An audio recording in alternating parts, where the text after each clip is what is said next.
In today's video, I'll show you how to change the currency in your GoDaddy account. This is useful if you handle transactions in different countries or have moved and need your account to reflect your local currency. First, open your web browser and search for GoDaddy on Google. Click the official website link to reach the home page. Once there, locate the sign in button at the top right and click it. You can log in using your email, Facebook or Google account.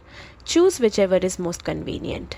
Enter your credentials and click Continue to access your account. Once logged in, click on your profile icon in the top right corner. This will open a drop-down menu.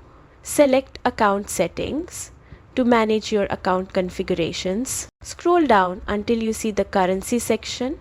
Here, the current default currency is displayed. Click the drop-down menu to explore all available currencies supported by GoDaddy. Select the one you want and then click Make Primary to set it as your default. And that's it!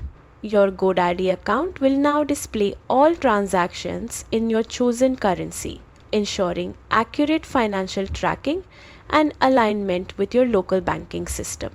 If you found this guide helpful, like this video and subscribe for more easy GoDaddy tutorials and tips.